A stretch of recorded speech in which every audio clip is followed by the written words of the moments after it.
Hello, grumpy old fart here. This is another one of those scary military encounters with UFOs. And this is more scary than your usual ones because this involves some nuclear weaponry. Okay, I did a video about the Loring Air Force Base UFO sightings. I want to say it was in 1975. This is even scarier. And there's a reason, because it happened twice. March 24th, 1967. March 23rd and 24th. Oh, I take that back. This event happened on March the 24th. A week earlier, this happened. There was a UFO spotted over Malmstrom Air Force Base. Malmstrom, Malmstrom, Malmstrom. I never pronounced that right. Malmstrom Air Force Base, Montana. March 24th, 1967. UFO was spotted over the base, and the security guys were freaking. They called the missile control people, and this guy woke up his superior to tell him about it, and and then suddenly, now keep in mind, this guy had a brace of 10 missiles, and each one of them had an 800 kiloton nuclear warhead. So we're talking some serious firepower. This was in 1967.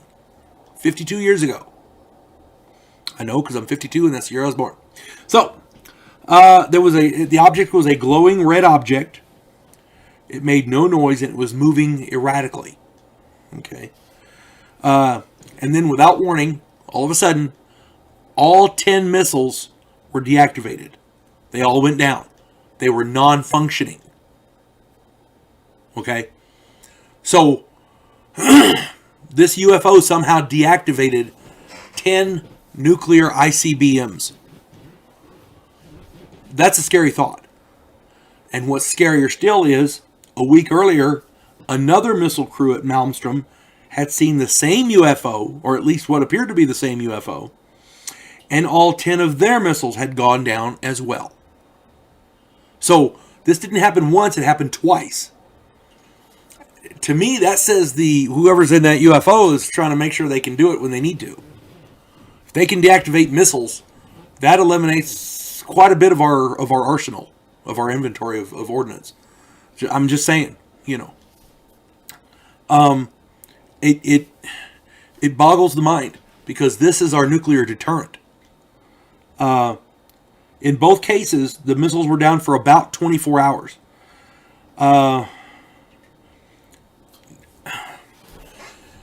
For those of you who don't know, during the Cold War, we employed a strategy called mutually assured destruction, MAD.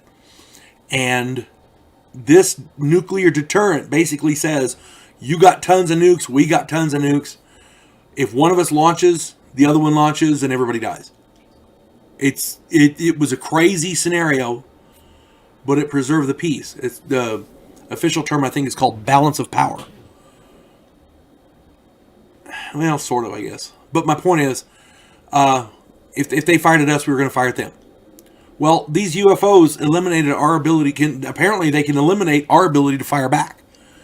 So, if you put a UFO like that over every one of our missile launch bases, and we're open to our enemies. Period. It's a scary thought. Now, this happened in 1967, and obviously there was no nuclear war that I'm aware of. So, we escaped that handily, apparently.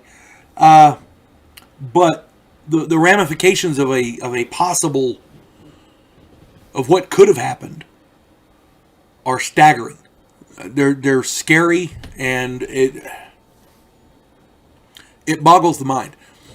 If these UFOs, again, I don't know if they're from Earth and somebody else has them, we need them.